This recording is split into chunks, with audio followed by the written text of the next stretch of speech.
Hi hello welcome back to my YouTube channel. ಎಲ್ಲರೂ ಹೇಗಿದ್ದೀರಾ? I hope ಚೆನ್ನಾಗಿದ್ದೀರಾ ಅಂದ್ಕೊಳ್ತೀನಿ. ಲಾಸ್ಟ್ ವಿಡಿಯೋದಲ್ಲಿ ನಾನು ನಿಮಗೆ ಹೇಳಿದ್ದೆ ನೆಕ್ಸ್ಟ್ ವಿಡಿಯೋದಲ್ಲಿ ಮೈಕ್ರೋ ಓವೆನ್ನ ಯಾವ ರೀತಿ ಯೂಸ್ ಮಾಡೋದು ಅನ್ನೋದನ್ನು ನಿಮ್ಮ ಜೊತೆ ಶೇರ್ ಮಾಡ್ಕೊಳ್ತೀನಿ ಅಂತ. ಮತ್ತು ಯಾವ ರೆಸಿಪಿಗೆ ನಾವು ಯಾವ ರೀತಿ ಟೆಂಪ್ರೇಚರ್ನ ಇಟ್ಕೊಳ್ಬೇಕು ಅನ್ನೋದನ್ನು ನಮಗೆ ಹೇಳ್ಕೊಟ್ಟಿದ್ದಾರೆ. ಅದರ ಪೂರ್ತಿ ವಿಡಿಯೋವನ್ನು ನಿಮ್ಮ ಜೊತೆ ಶೇರ್ ಮಾಡ್ಕೊಳ್ತಾ ಇದ್ದೀನಿ. ಕುಕ್ಕೀಸು ಕೇಕ್ಸ್ ಮಾಡಬೇಕಂದ್ರೆ ಯಾವ ಟೆಂಪ್ರೇಚರ್ಗೆ ಇಟ್ಕೊಳ್ಬೇಕು, ಮತ್ತು ಬಿಸಿ ಮಾಡೋದಕ್ಕೆ ಯಾವ ರೀತಿ, ಅಥವಾ ಬೇರೆ ಏನಾದರೂ ನಮಗೆ ರೆಸಿಪೀಸು ಏನಾದರೂ ಬೇಕು ಅಂದರೆ ಅದನ್ನು ಯಾವ ರೀತಿ ಮಾಡ್ಕೊಳ್ಬೇಕು ಅನ್ನೋದನ್ನು ಸಹ ಅವರು ನಮಗೆ ಡೀಟೇಲಾಗಿ ಹೇಳ್ಕೊಟ್ಟಿದ್ದಾರೆ. ಆ ಒಂದು ಪೂರ್ತಿ ವಿಡಿಯೋನ ನಿಮ್ಮ ಜೊತೆ ನಾನು ಇವತ್ತು ಶೇರ್ ಮಾಡ್ಕೊಳ್ತಿದ್ದೀನಿ.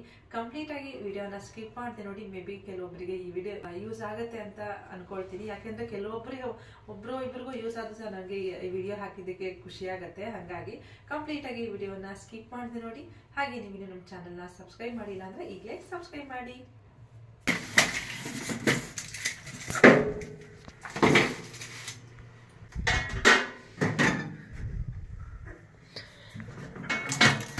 ಇದು ಪ್ಲೇಟ್ ರಿಮೂವೇಬಲ್.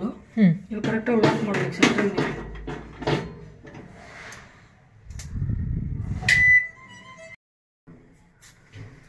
ಓಕೆ, ಇದು ಬೇಸಿಕ್ ಒಂದು ನೀವು ಸ್ಟೀಲ್ ಯೂಸ್ ಮಾಡಬಾರ್ದು. ಹೀಟ್ ಮಾಡೋದಕ್ಕೆ ಸ್ಟೀಲ್ ಯೂಸ್ ಮಾಡಬಾರ್ದು. ಬೇಸಿಕ್ ಈಗ ಟಪರ್ವೇರ್, ಬೋರೋಸಿಲ್ಸ್, ಸೆರಾಮಿಕ್ 3 ವೆಸಲ್ಸ್ ಯೂಸ್ ಮಾಡ್ಬೋದು. ಗ್ಲಾಸ್ ಟೈಪ್ ಬರುತ್ತಲ್ಲ, ಇವಾಗ ಪ್ಲೇಟ್ ಇದೆಯಲ್ಲ ಈ ಕ್ವಾಲಿಟಿಯಲ್ಲಿ ಸಿಗುತ್ತೆ ಆ ಕಪ್ಸು. ಸೊ ಅದರಲ್ಲಿ ಯೂಸ್ ಮಾಡ್ಬೋದು. ಓಕೆ, ಓನ್ಲಿ ಹೀಟ್ ಮಾಡಬೇಕು. ಏನೋ ತಣ್ಣಗಿರುತ್ತೆ, ಹೀಟ್ ಮಾಡಬೇಕಂದ್ರೆ ಜಸ್ಟ್ ಒಳಗಡೆ ಇಡಿ. ಒಂದು ಕಪ್ಪಲ್ಲಿ ನೀರು ಏನಾದರೂ ಕೊಡಿ. ಓಕೆ, ಟಪರ್ವೇರ್ ಅಂದರೆ ಪ್ಲಾಸ್ಟಿಕ್ ಟೈಪ್ ಬರುತ್ತೆ. ಸೆರಾಮಿಕ್ ಅಂದರೆ ಪಿಂಗಾಣಿ ಟೈಪ್ ಬರುತ್ತೆ. ಲೈಕ್ ಇದು ಟೀ ಕಪ್ಸ್ ಎಲ್ಲ ಬರುತ್ತಲ್ಲ, ಅದು ಪಿಂಗಾಣಿ. ಸರಿ ಸರಿ, ಸೆರಾಮಿಕ್. ಓಕೆ, ಜಸ್ಟ್ ಒಳಗಡೆ ಇಡಿ. ಇಲ್ಲಿ ಮೈಕ್ರೋವೇವ್ ಅಂತ ಆಪ್ಷನ್ ಇರುತ್ತೆ ನಿಮಗೆ.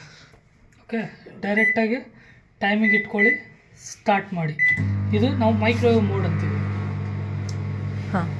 ಇನ್ನೊಂದ್ಸತಿ ನೋಡ್ಕೊಳ್ಳಿ. ನೀವು ಆನ್ ಸ್ಟಾರ್ಟ್ ಮಾಡೋಕ್ಕೆ ಮುಂಚೆನೇ ಪ್ರೆಸ್ ಮಾಡಿದ್ರಲ್ಲ, ಅದು ಟೈಮಿಂಗ್ಸ್ ಇಡಬೇಕಲ್ಲ, ಎಷ್ಟು ನಿಮಿಷ, ಎಷ್ಟು ಮೊದಲೇ ಇಡಬೇಕಾ? ಇವಾಗ ನೀವು ಜಸ್ಟ್ ಏನಾದರೂ ಬಿಸಿ ಮಾಡಬೇಕು, ಅದು 1 ನಿಮಿಷ ಇರ್ಬೋದು, ಅರ್ಧ ಗಂಟೆ, 30 ಸೆಕೆಂಡ್ಸ್ ಇರ್ಬೋದು. ಸೊ ಅದಕ್ಕೆ ನಾವು ಟೈಮಿಂಗ್ಸ್ 1 ನಿಮಿಷಕ್ಕೆ 100 ಸೆಲೆಕ್ಟ್ ಮಾಡಿ ಡೈರೆಕ್ಟಾಗಿ ಸ್ಟಾರ್ಟ್ ಮಾಡ್ಬೋದು. ಇದು ಒಂದು ಟೈಪ್ ಆಫ್ ಆಪ್ಷನ್. ಅಂದರೆ ನಾವು ಮ್ಯಾನ್ಯಲ್ ಆಗಿ ಟೈಮಿಂಗ್ಸ್ ಇಡೋದು ಒಂದು ಹೀಟಿಂಗ್ ಪ್ರೊಸೀಜರು. ಹಂಗಿಲ್ಲ ಅಂದರೆ ಡೈರೆಕ್ಟ್ ಎಕ್ಸ್ಪ್ರೆಸ್ ಕುಕಿಂಗ್ ಇದೆಯಲ್ಲ, ಇದನ್ನು ಪ್ರೆಸ್ ಮಾಡ್ಬೋದು. 30 ಸೆಕೆಂಡ್ಸ್ ಬರುತ್ತೆ. ಬೇಕಾದರೆ ಇನ್ಕ್ರೀಸ್ ಮಾಡ್ತಾ ಹೋಗ್ಬೋದು. ಅದು ಯಾವುದನ್ನು ಪ್ರೆಸ್ ಮಾಡಬೇಕು ಇನ್ಕ್ರೀಸ್ ಮಾಡೋಕ್ಕೆ? ಇದು ಎಕ್ಸ್ಪ್ರೆಸ್ ಕುಕಿಂಗ್. ನೀವು ಟೈಮಿಂಗ್ ಇಟ್ಟು ಮಾಡ್ತೀರಲ್ಲ, ಹೌದು, ಹಿಂಗ್ ಮಾಡಿದ್ರು ಒಂದೇನೆ. ಡೈರೆಕ್ಟ್ ಆಗಿ ಎಕ್ಸ್ಪ್ರೆಸ್ ಕುಕಿಂಗ್ ಹಿಂಗ್ ಮಾಡಿದ್ರು ಒಂದೇನೆ. ಏನಂದ್ರೆ 30 ಸೆಕೆಂಡ್ ರನ್ ಆಗುತ್ತೆ ಇದು. ಒನ್ಸ್ ಪ್ರೆಸ್ ಮಾಡಿದ್ರೆ 30 ಸೆಕೆಂಡ್ಸ್ ರನ್ ಆಗುತ್ತೆ. ನಿಮಗೆ ಜಾಸ್ತಿ ಟೈಮಿಂಗ್ಸ್ ಬೇಕಂದ್ರೆ ಇನ್ಕ್ರೀಸ್ ಮಾಡ್ತಾ ಹೋಗ್ಬೋದು. ಅದನ್ನೇ ಪ್ರೆಸ್ ಮಾಡ್ಕೋಬೇಕು. ನೀವು ಇಲ್ಲಿ ಟೈಮಿಂಗ್ಸ್ ಮಾಡೋ ಬದಲು ಇಲ್ಲಿನೇ ಪ್ರೆಸ್ ಮಾಡ್ಕೋಬಹುದು. ಸೊ 2 ಆಪ್ಷನ್ ಇದೆ. ಗೊತ್ತಾಯ್ತು. ಓಕೆನಾ? ಇದು ಸ್ಟಾಪ್, ಕ್ಯಾನ್ಸಲ್. ಓಕೆ, ಸರಿನಾ? ಇವಾಗ ಜಸ್ಟ್ ನಾನು 30 ಸೆಕೆಂಡ್ಸ್ ಇಡ್ತೀನಿ. ಈ ಕಪ್ ಆಫ್ ಟೀ ಬಿಸಿ ಆಗೋದಕ್ಕೆ ನೀರು ಇರ್ಬೋದು, ಟೀ ಇರ್ಬೋದು, ಹಪ್ಪಳ ಕೂಡ ಮಾಡ್ಕೊಬೋದು ವಿತೌಟ್ ಆಯಿಲ್. ಜಸ್ಟ್ ಒಳಗಡೆ ಇಟ್ಟರೆ 30 ಸೆಕೆಂಡ್ಸ್ ಇಡಿ, ಎಲ್ಲ ಇದಾಗುತ್ತೆ. ಹಪ್ಪಳ ಬರುತ್ತಾಗ್ಲ ಇದ್ರೆ ತೋರಿಸ್ತೀನಿ ಕೊಡಿ. ಇದು ಸೊಂಡಿಗೆ ದಪ್ಪ ಇರುತ್ತೆ, ಅದು ಬರುತ್ತೆಲ್ಲ ಗೊತ್ತಿಲ್ಲ, ಟ್ರೈ ಮಾಡೋಣ.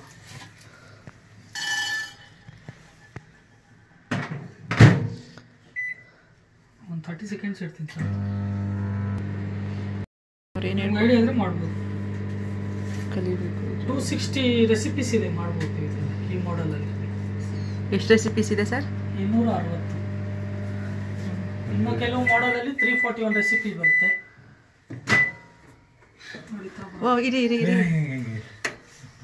ಓಕೆನಾ? ಇಷ್ಟು ಬರುತ್ತೆ. ಜಸ್ಟ್ ನಾನು 30 ಸೆಕೆಂಡ್ಸ್ ಇಟ್ಟಿದ್ದೀನಿ.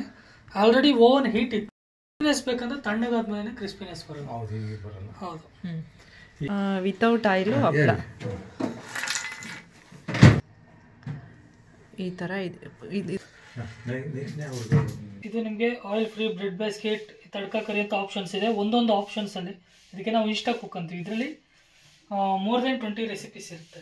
ಅಂದರೆ ಒಂದೊಂದರಲ್ಲಿ ಆ ರೆಸಿಪಿ ಒಂದು ಆಯಿಲ್ ಫ್ರೀ ಅನ್ನೋದ್ರಲ್ಲಿ ಅದರಲ್ಲಿ ಒಂದು 20 ರೆಸಿಪಿ ಅಲ್ಲಿದೆ ಲಿಸ್ಟ್ ಏನಿದೆ ಅದು ಜಸ್ಟ್ ಕೊಟ್ಟಿರ್ತಾರೆ. ನಾನು ಇದನ್ನ ತುಂಬಾ ಈಸಿಲಿ ನಾನು ನೆಕ್ಸ್ಟ್ ಸ್ಟೆಪ್ ಹೇಳ್ತೀನಿ.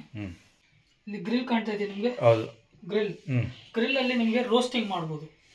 ಲೈಕ್ ಬ್ರೆಡ್ ರೋಸ್ಟ್ ಇರ್ಬೋದು, ಚಿಕನ್ ರೋಸ್ಟ್, ಫಿಶ್ ರೋಸ್ಟ್. ನೀವು ಲೈಟಾಗಿ ಆಯಿಲ್ ಅಪ್ಲೈ ಮಾಡ್ತೀರಾ ಅಂದರೆ ಈ ಸ್ಟ್ಯಾಂಡ್ ಯೂಸ್ ಮಾಡಿ. ಓಕೆ, ಆಯಿಲ್ ಬೇಡ ನಮಗೆ ಡ್ರೈ ಆಗಿರಬೇಕು ಅಂದರೆ ಈ ಸ್ಟ್ಯಾಂಡ್ ಯೂಸ್ ಮಾಡ್ಬೋದು.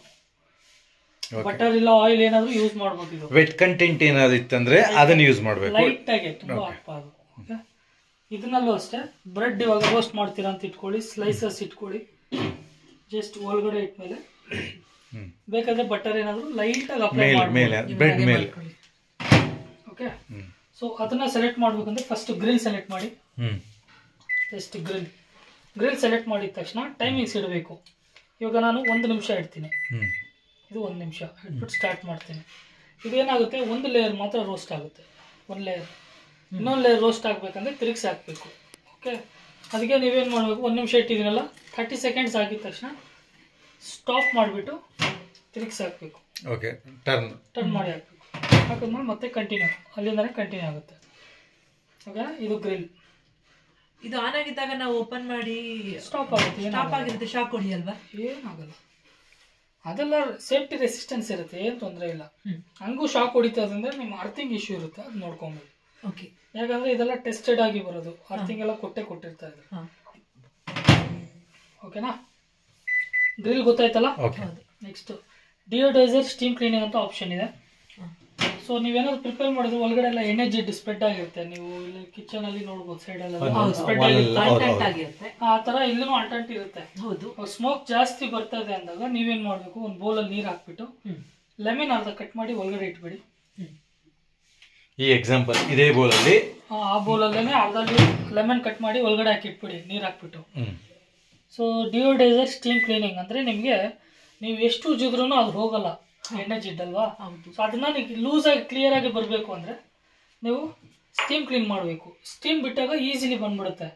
ಅವಾಗ ನೀವು ಸ್ಟೀಮ್ ಹೇರ್ ಡ್ರೈಯರ್ ಇಟ್ಟು ಎಲ್ಲ ಮಾಡೋಕ್ಕಾಗಲ್ಲ. ಸೊ ಬೌಲಲ್ಲಿ ನೀರು ಹಾಕ್ಬಿಟ್ಟು ಲೆಮನ್ ಕಟ್ ಮಾಡಿ ಒಳಗಡೆ ಹಾಕ್ಬಿಡಿ. ಹಾಕ್ಬಿಟ್ಟು ಡಿಯೋಡೈಸರ್ ಸ್ಟೀಮ್ ಕ್ಲೀನಿಂಗ್ ಅಂತ ಸೆಲೆಕ್ಟ್ ಮಾಡ್ಬೇಕು. ನೀವು ಸೆಲೆಕ್ಟ್ ಮಾಡಿಬಿಟ್ಟು ಡೈರೆಕ್ಟಾಗಿ ಸ್ಟಾರ್ಟ್ ಮಾಡಿ. 5 ಮಿನಿಟ್ಸ್ ಸೆಲೆಕ್ಟ್ ಆಗುತ್ತೆ. ಚೆನ್ನಾಗಿ ಬಾಯ್ಲ್ ಆಗಿ ಆ ಸ್ಮೋಕ್ ಏನು ಬರುತ್ತೆ, ಸ್ಟೀಮು ಎಲ್ಲ ಕಡೆ ಸ್ಪ್ರೆಡ್ ಆಗುತ್ತೆ. ಆಮೇಲೆ ಅದನ್ನ ತೆಗೆದ್ಬಿಟ್ಟು ಕ್ಲೀನಾಗಿ ಸ್ವೈಪ್ ಮಾಡ್ಕೊಬೋದು. ಡ್ರೈ ಕ್ಲಾತಲ್ಲಿ, ಇಲ್ಲ ವೆಟ್ ಕ್ಲಾತಲ್ಲಿ, ಇಲ್ಲ ಸ್ಕಾಚ್ ಬೆಟ್ನಲ್ಲಿ ಸ್ವಲ್ಪ ಉಜ್ಜಿದ್ರೂ ಈಸಿಲಿ ಬಂದ್ಬಿಡುತ್ತೆ. ಅದು cleaning procedure. Okay, next convention. ನೀವು ಕೇಕ್ ಮಾಡೋದಕ್ಕೆ ಕೇಳಿದಿರಲ್ಲ, ಸೊ ಇದು ಕೇಕ್ ಮಾಡೋದು ಕನ್ವೆನ್ಷನ್. ಬೇಸಿಕ್ ಯಾವುದೇ ಮೈಕ್ರೋವೇವ್ ತಗೊಳ್ಳಿ. ಕನ್ವೆನ್ಷನ್ ಅಂತ ಬಂದಾಗ ಕೇಕ್ ಮಾಡೋದಕ್ಕೆ, ಗ್ರಿಲ್ ಅಂತ ಬಂದಾಗ ರೋಸ್ಟ್ ಮಾಡೋದಕ್ಕೆ, ಮೈಕ್ರೋವೇವ್ ಅಂತ ಬಂದಾಗ ಓನ್ಲಿ ಫಾರ್ ಹೀಟ್ ಮಾಡೋದಕ್ಕೆ. ಓಕೆ, ಇದರಲ್ಲಿ ಕಾಂಬಿನೇಷನ್ ಮೋಡ್ ಬರುತ್ತೆ. ಅದರಲ್ಲಿ ಕೇಕ್ಸ್, ಬಿಸ್ಕೆಟ್ಸು, ಪಫ್ಸ್ ಈ ಥರ ಎಲ್ಲ ಮಾಡ್ಕೊಬೋದು. ಓಕೆ, ಇವಾಗ ನಾನು ಕನ್ವೆನ್ಷನ್ ಹೇಳ್ತೇನೆ. ಕನ್ವೆನ್ಷನಲ್ಲಿ ಕೇಕ್ ಮಾಡೋದು ಬೇಸಿಕ್ ನಿಮಗೆ 180 to 200 ಡಿಗ್ರಿಯಲ್ಲಿ ಮಾಡ್ತಾರೆ ಕೇಕ್. ಸೊ ನೀವು 180 ಡಿಗ್ರಿ ಚೂಸ್ ಮಾಡ್ಕೊಳ್ಳಿ. ಫಸ್ಟ್ ನಾವು ಚೂಸ್ ಮಾಡ್ಬೇಕು, ಅದನ್ನ ಸೆಲೆಕ್ಟ್ ಮಾಡಲೇಬೇಕು. ಟೆಂಪ್ರೇಚರ್ ಸೆಟ್ ಮಾಡಬೇಕು, ಅದನ್ನೇ ಪ್ರೆಸ್ ಮಾಡಬೇಕು. ಈ ಬಟನ್ನೇ ಪ್ರೆಸ್ ಮಾಡ್ತಾ ಹೋದರೆ ಟೆಂಪ್ರೇಚರ್ ಸೆಟ್ ಆಗುತ್ತೆ. ಸೆಟ್ ಆಗಿದ ತಕ್ಷಣ ನೀವು ಒಂದು ಕೇಕ್ ಮಾಡೋದು, ಒಂದು ಅಪ್ರಾಕ್ಸಿಮೇಟ್ ಒಂದು ಅರ್ಧ ಕೆಜಿ ಕೇಕು, ಅದಕ್ಕೆ 3/4 ಗಂಟೆ ಮೇಲೆ ಬೇಕು. ನಾನು ಎಕ್ಸಾಂಪಲ್ ಹೇಳ್ತೀನಿ. ಒಂದು ಅರ್ಧ ಕೆಜಿ ಕೇಕ್, ಅದನ್ನ ಒಂದು 20 ನಿಮಿಷ ಇಲ್ಲ 25 ನಿಮಿಷ ಕೇಕ್ ಕುಕಿಂಗ್ ಟೈಮಿಂಗ್ಸ್ ಅಂತ ಇಟ್ಕೊಳ್ಳಿ. ನೀವೇನು ಮಾಡಬೇಕು, 25 ಮಿನಿಟ್ಸ್ ಸೆಟ್ ಮಾಡ್ಕೊಳ್ಳಿ. 5 ಮಿನಿಟ್ಸ್ ಇನ್ಕ್ರೀಸ್ ಮಾಡಬೇಕು. ನಾನು ಫಸ್ಟ್ ಕನ್ವೆನ್ಷನಲ್ಲಿ ಟೆಂಪ್ರೇಚರ್ ಚೂಸ್ ಮಾಡಿದೆ, 180 ಆಯಿತು. ಹಾಂ, ಇವಾಗ 25 ಮಿನಿಟ್ಸ್ ಕೇಕ್ ಮೇಕಿಂಗ್ ಟೈಮ್ ಅಂದರೆ ನೀವು 30 ಮಿನಿಟ್ಸ್ ಇಡಬೇಕು. ರೀಸನ್ 5 ಮಿನಿಟ್ ಜಾಸ್ತಿ ಹೇಳ್ತೀನಿ. ಏನಕ್ಕೆ 5 ಮಿನಿಟ್ಸ್ ಎಕ್ಸ್ಟ್ರಾ ಇಟ್ಟಿದ್ದೀರಾ? ಕೇಕ್ ಟೈಮ್ 25 ಮಿನಿಟ್ಸ್ ಎಲ್ಲ ಅಂದರೆ ಕೇಕ್ ಮಾಡೋದು ಬಿಸಿ ಮಾಡಬೇಕಂದ್ರೆ ಪ್ರೀ ಹೀಟ್ ಮಾಡಬೇಕು ಓವನ್. ಅದನ್ನ ಸ್ಟಾರ್ಟ್ ಮಾಡಿ 5 ನಿಮಿಷ ಬಿಟ್ಬಿಡಿ. ಓವನ್ ಹೀಟ್ ಮಾಡ್ಕೊಬೇಕು. ದೆನ್ 25 ಮಿನಿಟ್ಸ್ ಬಂದಿದ ತಕ್ಷಣ ಸ್ಟಾಪ್ ಮಾಡಿ. ದೆನ್ ನೀವು ಕೇಕ್ ಏನು ಮಿಕ್ಸ್ ಮಾಡಿರ್ತೀರಾ, ನೀವು ಒಳಗಡೆ ನೋಡ್ಬೋದು, ನೀವು ಲೈಟ್ ಥರ ಬಂದಿದೆಲ್ಲ ಅಲ್ಲಿ ಮೇಲಿಂದ ಬರೋದು ಆಫ್ ಆಗಿದೆ. ಸ್ಟಾರ್ಟ್ ಮಾಡಿದ ತಕ್ಷಣ ಅದು ರೆಡ್ ಲೈಟ್ ಆನ್ ಆಗುತ್ತೆ. ಹೀಟ್ ಬಿಸಿ ಇರುತ್ತೆ, ಟಚ್ ಆದ್ರಲ್ವಾ? ಹೌದೌದು, ಒಳಗಡೆ ಒಂದಿರುತ್ತೆ. ಈ ಗ್ರಿಲ್ ಕಾಣ್ತಾ ಇದೆಯಾ, ಆ ಗ್ರಿಲ್ ಒಳಗಡೆ ಇರುತ್ತೆ ಹೀಟ್. ಅಲ್ಲ, ಇದು ಈ ಕಂಬಿ ಇರೋದು, ಅದು ಗ್ರಿಲ್. ಓಕೆ, ಆ ಗ್ರಿಲ್ ಬೇರೆ, ಕನ್ವೆನ್ಷನ್ ಬೇರೆ. ಓಕೆ, ಕನ್ವೆನ್ಷನ್ ಇಲ್ಲ, ಗ್ರಿಲ್ ಇದು ಹೀಟರ್ನೇ. ಇದ್ರ ಒಳಗಡೆ ಗ್ರಿಲ್ ತರ ಈ ತರ ಕಾಣ್ತಾ ಇದೆ ಮೇಲೆ, ಅದ್ರ ಒಳಗಡೆ ಇರುತ್ತೆ ಹೀಟ್. ಇದನ್ನ ಟಚ್ ಆದ್ರೂ ನಮಗೆ ಬಿಸಿ ಇರುತ್ತಲ್ವಾ? ಕೈ ಟಚ್ ಆಗಂಗಿಲ್ಲ, ಬಿಸಿ ಸುಟ್ಟೋಗುತ್ತೆ. ನೋಡ್ಕೊಂಡು ಇದು ಮಾಡಿ. ಓಕೆ ಓಕೆ, ಕೇಕ್ ಒಳಗಡೆ ಇಟ್ಬಿಟ್ಟು ಇಲ್ಲಿ ಸ್ಟಾಪ್ ಮಾಡಿದ್ದೀನಿ ಅಷ್ಟೇ ನಾನು. ಓಕೆ, ಇಲ್ಲಿ ಸ್ಟಾಪ್ ಮಾಡಿದ್ದೀನಿ. ಸೊ ನೀವು ಕಂಟಿನ್ಯೂ ಕೊಟ್ಟರೆ ಕಂಟಿನ್ಯೂ ಆಗುತ್ತೆ, ಸ್ಟಾರ್ಟ್ ಆಗಿ. ಓಕೆ, ಒನ್ಸ್ ಪ್ರೆಸ್ ಮಾಡಿದ್ರೆ ಸ್ಟಾಪ್ ಆಗಿರುತ್ತೆ, ಇನ್ನೊಂದ್ಸತಿ ಪ್ರೆಸ್ ಮಾಡಿದ್ರೆ ಫುಲ್ ಕ್ಲಿಯರ್ ಆಗ್ಬಿಡುತ್ತೆ. ಸೊ ಇದು ನೋಡ್ಕೊಂಡು ಇನ್ನೊಂದ್ಸರಿ ಪ್ರೆಸ್ ಮಾಡಿದ್ರೆ ಕಂಟಿನ್ಯೂ ಆಗುತ್ತಾ ಇಲ್ಲ ಸ್ಟಾಪ್ ಆಗ್ಬಿಡುತ್ತೆ? ಇನ್ನೊಂದ್ಸತಿ ಮಾಡಿದ್ರೆ ಬರಲ್ಲ. ನೀವು ಮತ್ತೆ ನೀವು ಕನ್ವೆನ್ಷನ್ ಸೆಟ್ ಮಾಡಿ ಫಸ್ಟ್ ಇಂದ. ಓ, ನಮ್ಗೆ ಕಂಟಿನ್ಯೂ ಮಾಡ್ಬೇಕು ಅಂದ್ರೆ ಸ್ಟಾರ್ಟ್ ಹೊತ್ಬೇಕು. ಹೌದು. ಎಕ್ಸಾಂಪಲ್, ಒಂದ್ ಸಾರಿ ಸ್ಟಾಪ್ ಆಯ್ತಂದ್ರೆ ಮತ್ತೆ ತಿರುಗಿ ಇನ್ನೊಂದ್ಸಲ ಸ್ಟಾರ್ಟ್ ಅಂತ ಕೊಟ್ರೆ ಮಾತ್ರ ಅದು ಹಂಗೆ ಕಂಟಿನ್ಯೂ ಆಗುತ್ತೆ. ಇನ್ ಕೇಸ್ ಅದನ್ನೇ 2 ಟೈಮ್ ಸ್ಟಾಪ್ ಬಟನ್ ಒತ್ತಿದ್ರೆ ಅಲ್ಲಿ ಕಂಟಿನ್ಯೂ ಕ್ಲಿಯರ್ ಆಗ್ಬಿಡುತ್ತೆ. ಹೌದು, ಇದು ಕನ್ವೆನ್ಷನ್ ಆಯ್ತಲ್ಲ. ಇದು ವೆಯ್ಟ್ ಆರ್ ಟೈಮರ್ ಅಂತ ಇದೆ. ವೆಯ್ಟ್ ಆರ್ ಟೈಮರ್, ವೆಯ್ಟ್ ಬಂದು ಇಲ್ಲಿಗೆ ಬರುತ್ತೆ ನಿಮ್ಗೆ. ಅದು ನೆಕ್ಸ್ಟ್ ಸ್ಟೆಪ್ ಹೇಳ್ತೀನಿ, ಇದೆರಡು ಅಟ್ ಎ ಟೈಮ್ ಹೇಳ್ತೀನಿ. ಮೈಕ್ರೋವೇವ್ ಪವರ್ ಲೆವೆಲ್ ಅಂತ ಇದೆಯಲ್ಲ, ಇವಾಗ ನೀವು 30 ಸೆಕೆಂಡ್ಸಲ್ಲಿ ಒಂದು ಕಪ್ ಆಫ್ ಟೀ ಬಿಸಿ ಮಾಡ್ತಿದ್ದೀವಿ ಅಂದಾಗ ಪವರ್ ಲೆವೆಲ್ 100 ಇರುತ್ತೆ, ಹೈ ಪವರಲ್ಲಿ ಇರುತ್ತೆ. ನೀವು ಪವರ್ ಲೆವೆಲ್ ಕಡಿಮೆ ಮಾಡಿದ್ರೆ ಟೈಮಿಂಗ್ಸ್ 30 ಸೆಕೆಂಡ್ಸ್ ಅನ್ನೋದು ನೀವು 1 ನಿಮಿಷ ಬೇಕಾಗುತ್ತೆ ಬಿಸಿ ಆಗುತ್ತೆ, ಅಷ್ಟು ಬಿಸಿ ಆಗೋದಕ್ಕೆ. ಸೊ ನೀವು ಪವರ್ ಲೆವೆಲ್ ಕಡಿಮೆ ಬೇಕಾದರೆ ಮಾಡ್ಕೊಳ್ಳಿ, ಆಪ್ಷನಲ್, ಇಲ್ಲಾಂದರೆ ಬೇಡ. ಓಕೆ, ಇದಷ್ಟು ಯೂಸ್ ಆಗೋಲ್ಲ ನಿಮಗೆ. ವೆಯ್ಟ್ ಡಿಫ್ರಾಸ್ಟ್ ಅಂತ ಇದೆ. ವೆಯ್ಟ್ ಡಿಫ್ರಾಸ್ಟ್ ಅಂದರೆ ಫ್ರಿಜ್ನಲ್ಲಿ ಫ್ರೋಝನ್ ಐಟಮ್ ಇರುತ್ತಲ್ವ, ಲೈಕ್ ಮೀಟ್ ಇರ್ಬೋದು, ಏನೇ ಅದು ಮೆಲ್ಟ್ ಮಾಡಬೇಕು ಐಸ್. ಅದು ಏನು ಮಾಡ್ತಾರೆ, ಬಿಸಿ ನೀರಲ್ಲಿ ಇರ್ತಾರೆ ಸ್ವಲ್ಪ ಜನ ಐಸ್ ಕರಗೋದಕ್ಕೆ. ನೀವು ಡೈರೆಕ್ಟಾಗಿ ಬೌಲಲ್ಲಿ ಹಾಕ್ಬಿಟ್ಟು ಅದನ್ನು ಕ್ವಾಂಟಿಟಿ ಸೆಲೆಕ್ಟ್ ಮಾಡಬೇಕು. ಎಷ್ಟು ಅರ್ಧ ಕೆ ಜಿ ಚಿಕನ್ ಅಂದರೆ ಅರ್ಧ ಕೆ ಜಿ ಸೆಟ್ ಮಾಡ್ಕೊಳ್ಳಿ. ಇದು ಕೆಜಿ 500 ಅಂತ 500 ಗ್ರಾಮ್ ಇದು ಸೆಟ್ ಮಾಡಿ ಸ್ಟಾರ್ಟ್ ಮಾಡಿ. ಟೈಮಿಂಗ್ಸ್ ಆಟೋಮೆಟಿಕ್ ತಗೊಳುತ್ತೆ. ಓಕೆ ಓಕೆ, ಅದೇ ಐಸ್ ಅದು ಮೆಲ್ಟ್ ಆಗ್ಬಿಡುತ್ತೆ ನೀಟಾಗಿ. ಇದು ಜಸ್ಟ್ ಫಾರ್ ಡಿಫ್ರಾಸ್ಟ್, ಐಸ್ನ ಮೆಲ್ಟ್ ಮಾಡೋದಕ್ಕೆ ಡಿಫ್ರಾಸ್ಟ್ ಮಾಡೋದು. ಓಕೆ ಓಕೆ, ಸೊ ಇದಿಷ್ಟು ಅರ್ಥ ಆಯ್ತಲ್ಲ ನಿಮಗೆ? ಗಿರ್ಲ ಅರ್ಥ ಆಯ್ತು, ಸ್ಟೀಮ್ ಕ್ಲೀನರ್ ಅರ್ಥ ಆಯ್ತು, ಕನ್ವೆನ್ಷನ್ ಮೈಕ್ರೋ. ಕುಕಿಂಗ್ ಮಾಡೋದು ತುಂಬ ಈಸಿಲಿ. ಸೊ ಇವಾಗ ನೀವು ಈ ಬುಕ್ ನೋಡ್ಬೋದು, ಎಕ್ಸಾಂಪಲ್ ನಾನೆಲ್ಲ ಹೇಳ್ಬಿಡ್ತೀನಿ, ಲಾಸ್ಟಲ್ಲಿ ನೀವು ಡೌಟ್ಸ್ ಕೇಳ್ಕೊಳ್ಳಿ. ಓಕೆ, ನೀವು ಏನು ಕೇಳಿದ್ರು ನಾನು ಹೇಳ್ಬಿಡ್ತೀನಿ. ನಾನು ಹೊಸಲು ದಾಟಿದ ತಕ್ಷಣ ಮರ್ತೋಗ್ಬಿಡ್ತೀರಾ. ನಾನು ಅದಕ್ಕೆ ವಿಡಿಯೋ ಮಾಡ್ಕೊಳ್ಳಿ ಅಂದ್ಬಿಡ್ತೀನಿ ಫಸ್ಟೇ. ನಾನು ಫಸ್ಟೇ ಕೇಳ್ತೀನಿ, ಫಸ್ಟ್ ನಿಮಗೆ ಫಸ್ಟ್ ಟೈಮಾ ಇಲ್ಲ ಹೊಸದಾಗ ಯೂಸ್ ಮಾಡ್ತಾ ಇದ್ದೀವಿ. ಫಸ್ಟ್ ಟೈಮೇ ಯೂಸ್ ಮಾಡ್ತಾ ಇದ್ದೀರಾ ಅಂದರೆ ವಿಡಿಯೋ ಬೇಕಾಗುತ್ತೆ. ಆಲ್ರೆಡಿ ಯೂಸ್ ಮಾಡಿದ್ದೀರಾ ಅಂದರೆ ನಾನು ಹೇಳುವಾಗ ನಿಮ್ಗೆ ಅರ್ಥ ಆಗ್ಬಿಡುತ್ತೆ ನೀಟ್ಲಿ. ಸೊ ಈಸಿಲಿ ಗೊತ್ತಾಗ್ಬಿಡುತ್ತೆ. ಓಕೆ, ಇವಾಗ ನಾವು ಇಲ್ಲಿಗೆ ಬರೋಣ. ಇದು ಒಂದು ಡಿಶ್ ಪ್ರಿಪೇರ್ ಮಾಡಬೇಕು ಏನಾದರೂ. ಇವಾಗ ಯಾವುದಾನ ಒಂದು ನೀವು ಡಿಶ್ ಚೂಸ್ ಮಾಡಿ, ಏನಾದರೂ ಒಂದು ಪ್ರಿಪೇರ್ ಮಾಡ್ಬೇಕು ನೀವು. ಪೊಟೇಟೊ ಕರಿ ಅಂದ್ಕೊಳ್ಳಿ ಈಗ. ಓಕೆ, ಇದನ್ನೇ ಮಾಡಬೇಕಂತ ಇಟ್ಕೊಳ್ಳಿ. ಸೊ ಇದು ತುಂಬ ಸಿಂಪಲ್ಲು. ಈ ಬುಕ್ನಲ್ಲಿರೋ ರೆಸಿಪಿ ಇಡೀ 260 ರೆಸಿಪೀಸ್ಗೆ ಒಂದೇ ಮೆಥಡಲ್ಲೇ ಮಾಡೋದು, ತುಂಬ ಈಸಿ. 4 ಸ್ಟೆಪ್ ನೆನಪಿಡ್ಬೇಕು ನೀವು. ಓಕೆ, ಫಸ್ಟ್ ಸ್ಟೆಪ್ಪು, ಈ ಪೊಟ್ಯಾಟೊ ಕರಿಗೆ ಏನೇನು ಹಾಕಬೇಕು, ಎಷ್ಟೆಷ್ಟು ಹಾಕಬೇಕು ನೀವು ನೋಡ್ಕೊಳ್ಳಿ. ಡಿಪೆಂಡಿಂಗ್ ಅಪಾನ್ ಬುಕ್, ನೀವು ಬುಕ್ ಮುಖಾಂತರನೇ ಹೋಗಬೇಕು. ನಾನು ಎಕ್ಸ್ಟ್ರಾ ಮಾಡ್ಕೊತೀನಿ ಅಂದರೆ ನೀವು ಡಿವೈಡ್ ಮಾಡಿ ಮಾಡ್ಕೊಬೇಕು. ಓಕೆ ಓಕೆ, ಸೊ ಈ ಪೊಟ್ಯಾಟೊ ಕರಿ ಬಂದು ಯಾವ ಇಷ್ಟ ಕುಕ್ಕಲ್ಲಿದೆ ಅನ್ನೋದು ಟಾಪಲ್ಲಿ ಬರೆದಿರ್ತಾರೆ ಎಲ್ಲದರಲ್ಲೂ ಅಷ್ಟೇ. ಯಾವುದನ್ನ ಚೂಸ್ ಮಾಡಿ ನೀವು, ಸೊ ಅದು ಮೇಲೆ ಬರೆದಿರ್ತಾರೆ. ಓಕೆ, ಈ ಡಿಶ್ ಬಂದು ಈ ಇನ್ಸ್ಟಾ ಕುಕ್ನಲ್ಲಿದೆ ಅಂತ ಅರ್ಥ. ಓಕೆನಾ, ನೀವು ಒಂದೊಂದೇ ಹುಡ್ಕೊಂಡಿರೋಕ್ಕಾಗಲ್ಲ, ವಿತ್ ನಂಬರ್ ಕೊಟ್ಬಿಡ್ತಾರೆ. ಸೊ ಇಂಡಿಯಾಸ್ ಬೆಸ್ಟ್ ರೆಸಿಪಿ ಅಲ್ಲಿ ಎಲ್ಲಿದೆ ನೋಡಿ, ಮಿಡಿಲಲ್ಲಿ ಏನಿದೆ ನೋಡಿ, ಇಂಡಿಯಾಸ್ ಬೆಸ್ಟ್ ರೆಸಿಪಿ ಇದೆ. ಅದೇ ಇಂಡಿಯಾಸ್ ಬೆಸ್ಟ್ ರೆಸಿಪಿ ಇದೇನೆ. ಸೊ ಜಸ್ಟ್ ಸೆಲೆಕ್ಟ್ ಮಾಡಿ. ಓಕೆ, ಫಸ್ಟ್ ಸ್ಟೆಪ್ ಅದು. ಸ್ಟೆಪ್ ನಂಬರ್ 2, ಇದರದ್ದು ನಂಬರ್, ರೆಸಿಪಿ ನಂಬರ್ ಹಾಕಬೇಕು. ಈ ರೆಸಿಪಿ ನಂಬರ್ ಬಂದು 18ಅಲ್ಲಿದೆ. ಓಕೆ, IB ಆಲ್ರೆಡಿ ಸೆಲೆಕ್ಟ್ ಆಗಿದೆ. ನೀವು ಆ ರೆಸಿಪಿ ನಂಬರ್ ಬಂದು 18 ಸೆಲೆಕ್ಟ್ ಮಾಡಿ. ಓಕೆ, 18 ಸೆಲೆಕ್ಟ್ ಮಾಡಿದ ತಕ್ಷಣ ಇದ್ರದ್ದು ವೆಯ್ಟ್ ಚೂಸ್ ಮಾಡಬೇಕು. ನೀವು ಏನೇನು ಮಿಕ್ಸ್ ಮಾಡಿರ್ತೀರ, ವೆಯ್ಟ್ 1 ವೆಯ್ಟ್ 2 ಅಂತ ಇರುತ್ತೆ. ಇಲ್ಲಿ ವೆಯ್ಟ್ ಇದೆ ನೋಡಿ, ನಾನಿದು ಹೇಳಿಲ್ಲ ಅಲ್ವಾ, ಈ ವೆಯ್ಟ್ ಚೂಸ್ ಮಾಡಿ. ಫಸ್ಟ್ ಸ್ಟೆಪ್ಪಲ್ಲಿ 200 ಗ್ರಾಮ್ ಮಾಡ್ಬೋದು, ಸೆಕೆಂಡ್ ಸ್ಟೆಪ್ನಲ್ಲಿ 250 ಗ್ರಾಮ್, ಮ್ಯಾಕ್ಸಿಮಮ್ ಅಷ್ಟೇ ಮಾಡೋಕ್ಕಾಗೋದು. ಮಾಡಿಬಿಟ್ಟು ಸ್ಟಾರ್ಟ್ ಮಾಡಿ. ಟೈಮಿಂಗ್ಸ್ ಆಟೋಮೆಟಿಕ್ ಅದೇ ತಗೊಳ್ಳಿ. ಅದು ಮಿಕ್ಸಿಂಗ್ ಎಲ್ಲ ನೀವು ಬುಕ್ ನೋಡಿಕೊಂಡೇ ಮಾಡಬೇಕು. ಮೊದಲೇ ಮಿಕ್ಸಿಂಗ್ ಎಲ್ಲ ಮಾಡಿ ಒಳಗಡೆ ಇಡಬೇಕು, ಜಸ್ಟ್ ಕುಕ್ ಮಾಡುತ್ತೆ. ಹೌದು, ಅದೇ ಥರ ಬೇರೆ ಡಿಶ್, ಗ್ರೀನ್ ಚಿಕನ್ ಕರಿ ಮಾಡಬೇಕು. ಚಿಕನ್ ಕರಿ ಅಂತ ಕೇಳಿದ್ರಲ್ಲ ನೀವು, ಗ್ರೀನ್ ಚಿಕನ್ ಕರಿ ಮಾಡಬೇಕು. ಸೊ ಇದು ಬಂದು ಇಂಟರ್ನ್ಯಾಷನಲ್ ರೆಸಿಪಿನಲ್ಲಿದೆ. ಇಂಟರ್ನ್ಯಾಷನಲ್ ರೆಸಿಪಿ ನಾವು ಚೂಸ್ ಮಾಡಬೇಕು. ಓಕೆ, ಚೂಸ್ ಮಾಡ್ತೀವಿ. ಚೂಸ್ ಮಾಡಿ ಸ್ಟೆಪ್ 1. ಸ್ಟೆಪ್ಸ್ 2, ಇದು ಬಂದು ರೆಸಿಪಿ ನಂಬರ್ ಹಾಕಬೇಕು, ನಂಬರ್ 45. ಇಲ್ಲಿ 45 ಚೂಸ್ ಮಾಡಿದ ತಕ್ಷಣ ವೆಯ್ಟ್ ಅಡ್ಜಸ್ಟ್ ಮಾಡಬೇಕು. ಈ ವೆಯ್ಟ್ ಬೇರೆ, ಈ ವೆಯ್ಟ್ ಬೇರೆ, ಕನ್ಫ್ಯೂಸ್ ಆಗಬೇಡಿ. ಇಲ್ಲ, ಇದು ಡಿಫ್ರೋಸ್ಟ್, ವೆಯ್ಟ್ ಡಿಫ್ರೋಸ್ಟ್ ಇದು.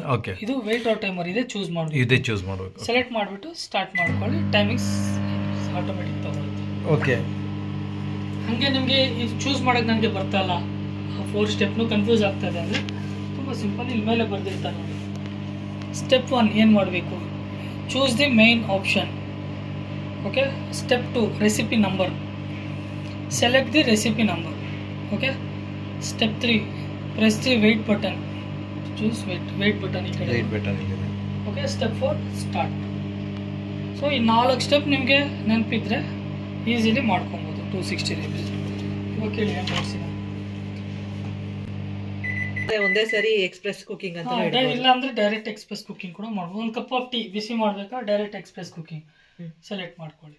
ಅದು ಹೋಟೆಲ್ ಇದು ಬೇಕರೀಸಲ್ಲಿ ಬಿಸಿ ಮಾಡಿ ಕೊಡ್ತಾರಲ್ಲ ಆ ಟೈಪ್ ಎಕ್ಸ್ಪ್ರೆಸ್ ಕುಕಿಂಗ್ ಅಷ್ಟೇ, ತುಂಬ ಈಸಿ. ಬೇರೆ ಏನೇ ಡೌಟ್ಸ್ ಇದ್ರು ಇದ್ರದ್ದು ಇದು ಚೆಫ್ ಆ್ಯಪ್ ಬರುತ್ತೆ, ಅದ್ರ ಇದು ತಡಕ ಕರಿ ಸರ್ ತಂದೆ ತಡ್ಕ ಕರಿ ಬುಕ್ಕಲ್ಲಿ ನೋಡಿ ಮಾಡ್ಬೇಕು ನೀವು. ಎಲ್ಲಾನು ಒಂದೇ. ಈ ತಡ್ಕ ಕರಿನಲ್ಲಿ ಏನಿಲ್ಲ, ಅದರಲ್ಲಿ ಒಂದು 20 ರೆಸಿಪೀಸ್ ಇಲ್ಲೇ ತಗೊಳ್ಳಿ. ತಡ್ಕ ಕರಿ ಇಲ್ಲಿದೆ. ಇದರಲ್ಲಿ ನೀವು ಎಕ್ಸಾಂಪಲ್ ಏನೋ ಒಂದು ಮಾಡಬೇಕು ಅಂತ ಇಟ್ಕೊಳ್ಳಿ. ಕ್ಯಾರೆಟ್ ಕರಿ ಮಾಡಬೇಕು, ಅದು ಏನೇನು ಹಾಕಬೇಕು ಎಲ್ಲ ರೆಸಿಪಿ ಇದರಲ್ಲಿರುತ್ತೆ, ಅದು ನೋಡ್ಕೊಳ್ಳಿ. ಇದನ್ನ ಹೆಂಗೆ ಚೂಸ್ ಮಾಡಬೇಕು. ಸೊ ಆ ಕ್ಯಾರೆಟ್ ಕರಿ ಯಾವ ರೆಸಿಪಿ ನಂಬರ್ ನೋಡ್ಕೊಳ್ಳಿ ಫಸ್ಟು. ಅಂದ್ರೆ ಆ ರೆಸಿಪಿಗೆ ಏನೇನು ಇಂಗ್ರೀಡಿಯೆಂಟ್ಸ್ ಅವರೇ ಕೊಟ್ಟಿರ್ತಾರೆ, ಅದಕ್ಕೆ ಬುಕ್ಕಲ್ಲೇ ಬಂದಿರುತ್ತೆ. ಅದು ಎಕ್ಸ್ಟ್ರಾ ಅಡಿಷ್ನಲ್ ನೀವು ಆ್ಯಡ್ ಮಾಡ್ಕೊಬೋದು ಫ್ಲೇವರ್ಸ್ಗೆ. ಓಕೆ, ತಡ್ಕ ಕರಿ ಸೇಮ್ ಅದೇ ಥರ ತಡ್ಕ ಕರಿ ಚೂಸ್ ಮಾಡಿ, ಆ ರೆಸಿಪಿ ನಂಬರ್ ಹಾಕಿ ಮತ್ತೆ ವೇಟ್ ಸ್ಟಾರ್ಟ್ ಮಾಡಿ. ಎಲ್ಲದಕ್ಕೂ ಒಂದೇ ಪ್ರೊಸೀಜರೇ, ಏನು ಚೇಂಜಸ್ ಏನಿಲ್ಲ. ಮ್ಯಾಕ್ಸಿಮಮ್ ಎಷ್ಟು ವೆಯ್ಟ್ ಇದು ಮಾಡ್ಬೋದು? 200-250 ಗ್ರಾಮ್. ಒಂದೊಂದು ರೆಸಿಪಿಗೆ ಒಂದೊಂದು ಇದಿರುತ್ತೆ. ಕೇಕ್ ಅಂದ್ರೆ ಎಷ್ಟು ವೆಯ್ಟ್ ಎಷ್ಟು ಮಾಡ್ಬೋದು? ಅಪ್ ಟು 1/2 kg ಮಾಡ್ಬೋದು, ಬಟ್ ಟೈಮ್ ತುಂಬ ಹಿಡ್ಕೊಳ್ಳುತ್ತೆ. ಅದೇ ನಿಮಗೆ ಮಿಕ್ಸಿಂಗ್ ಎಲ್ಲ ಕರೆಕ್ಟಾಗಿ ಗೊತ್ತಿರಬೇಕು, ಅವಾಗ ಈಸಿಲಿ ಮಾಡ್ಬೋದು. ಓಕೆ, ಇನ್ನೇನು ಡೌಟ್ಸ್? ಈಗ ಹಂಗಾರೆ ಬೇಕರಿಗಳಲ್ಲಿ ನಾವು 30 ಲೀಟರ್ಸ್ ಯಾವುದೇ ತೊಗೊಂಡ್ರು 1/2 kg ಅಷ್ಟೇನಾ ಬರುತ್ತೆ weight? Depending upon quantity, mixing ಅದ್ರ ಮೇಲೆ ಡಿಪೆಂಡ್ ಆಗುತ್ತೆ. ಫ್ಲಫಿ ಹೆಂಗೆ ಮಾಡ್ತೀರಾ ಅದ್ರ ಮೇಲೆ ಡಿಪೆಂಡ್ ಆಗುತ್ತೆ. ಓಕೆ, ಬೇಕ್ರೀಸ್ ಎಲ್ಲ ನಾವು ಕಂಪೇರ್ ಮಾಡೋಕ್ಕಾಗಲ್ಲ, ಇದು ಹೋಮ್ ಮೇಡ್ ಅಷ್ಟೇ. ಬೇಕ್ರೀಸ್ ಎಲ್ಲ ದೊಡ್ಡ ದೊಡ್ಡ ಓವನ್ಸ್ ಇರುತ್ತೆ. ಓಕೆ, ಇದೇನು ಹೇಳ್ತಿದ್ದೆ ಇನ್ಸ್ಟಾ ಚೆಫ್ ಆ್ಯಪ್ ಅಂತೇನೋ ಹೇಳ್ತಿದ್ರಲ್ಲ? ನಿಮಗೆ ಡೌಟ್ಸ್ ಏನಾಗಿದೆ ಇನ್ಸ್ಟಾ ಚೆಫ್ ಆ್ಯಪ್ ಡೌನ್ಲೋಡ್ ಮಾಡ್ಬೋದು, ಇದರಲ್ಲೂ ನೋಡ್ಕೊಬೋದು. ಯೂಟ್ಯೂಬ್ಸಲ್ಲೂ ಇರುತ್ತೆ, ನೋಡ್ಕೊಂಡು ಕಲ್ತ್ಕೊಬೋದು ಬೇಕಾದಾಗ. ಲೈವ್ ಡೆಮೋ ಕ್ಲಾಸಸ್ ಇರುತ್ತೆ, ಶೋರೂಮಲ್ಲಿ ವಿಸಿಟ್ ಮಾಡಬೇಕು ನೀವು, ಅಲ್ಲಿ ವಿಚಾರಿಸ್ಬೇಕು. ಬಟ್ ಅವ್ರು ಹೇಳಿದ ಟೈಮ್ ನೀವು ಹೋಗಬೇಕು, ನಿಮ್ಮ ಮನೆಗೆ ಬಂದು ಹೇಳ್ಕೊಡ್ಬೇಕಂದ್ರೆ ಇವೆಲ್ಲ ಐಟಮ್ಸ್ ನೀವೇ ತರಿಸ್ಬೇಕು. ಬಟ್ ಅವ್ರಿಗೆ ಚಾರ್ಜಸ್ ಪೇ ಮಾಡಬೇಕು, 600 to 700 ಚಾರ್ಜ್ ಮಾಡ್ತಾರೆ. ಲೈವ್ ನೀವೇನು ಬೇಕೋ ಅದು ಬೇಕು ಅಂದಾಗ ಅವ್ರು ಮಾಡಿ ತೋರಿಸ್ಕೊಡ್ತಾರೆ. ಇಲ್ಲೇ ಮಿಕ್ಸಿಂಗಿಂದ ಹಿಡಿದು ಪ್ರತಿಯೊಂದು ಹೇಳ್ಕೊಡ್ತಾರೆ. ಡೌಟ್ಸ್ ಇದೆ ಕೇಳ್ಕೊಳ್ಳಿ.